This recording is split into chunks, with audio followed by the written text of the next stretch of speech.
Listen.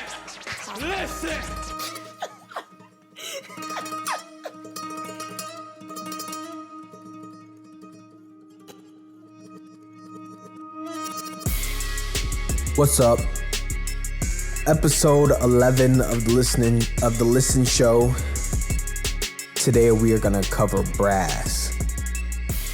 This is another instrument that is part of the orchestra, but I feel like brass is a bit more versatile. Brass is in almost every type of music. They can play warm and hold long notes and provide body for the track. Or it can be similar to a marching band and play loud and proud. The timbre or color is where brass shines. Their ability to play warm and beautiful or raspy with intensity and everywhere in between shows their versatility. First track I want to go over is Get Buck by Young Buck. There isn't too much to the beat, so the brass really carries this song. The timbre is that raspy, high energy sound. The brass is playing the main melody, which also happens to be the bass line. Young Buck being from Tennessee, this song is supposed to embody the spirit of the dirty South. Just some real bouncy parade type music. The brass and the melody played gives it that authoritative presence because it is a low pitch while what they play keeps it bouncy. Next is Long Live the Pimp by Future. This song is produced by Honorable C-Note, a master producer and someone who you really can learn from as an artist. What C-Note did, which is slightly different, is he puts the brass over the bass. What this does is makes the bass more audible.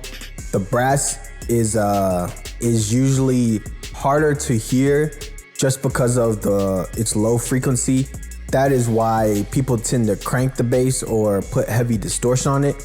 The bass combines well with the brass because they both share similar frequencies and shine in different areas. So when they combine, it makes the bass easier to hear while also adding that intensity of the brass.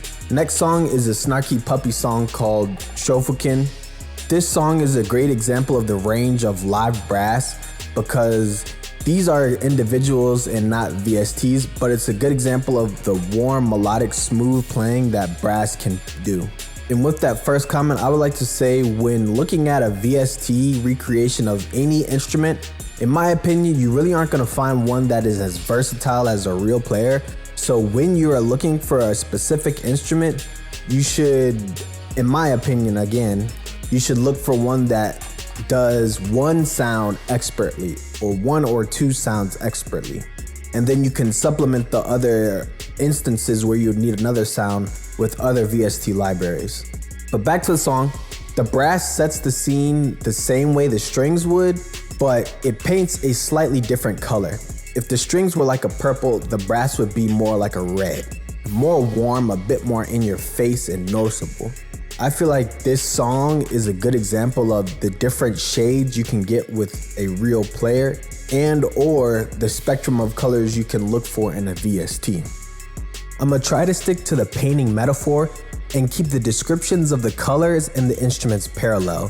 So like with brass is considered warm and we would consider red a warm color.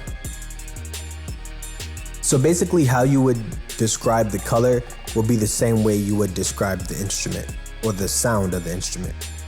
Last song we will look at is All Hail the King by Tribbett. This is a great song to compare to the Young Buck, and not because one is hip hop and the other is gospel, but because what the horns are playing is what separates the two. In both songs, the horns are prominent and they're playing to get that little raspy edge on top of what they're playing. And that's the color of the horns in both songs. But in this, what the horns are playing is more about a king. So the line the horn is playing is more rigid and strict. It's supposed to remind you of something more regal and royal. Like in the movies, when you see the guy with the bugle and he's playing whatever line to announce the king, that is supposed to be what the horns are mimicking in this song. So Get Buck is a more fun, turn up kind of song. This song is a bit more serious, and I'm using that word kind of loose. And even down to what the horns are playing, it's in the upper range of the horns, but they still sound good and they don't sound strained. And also, what they're playing is very precise, like military precision. That's the key to a royal sound, something very precise and strict and rigid. So that was it. Again, let me know what I can do better. As always, listening list in the description below. And thank you for listening.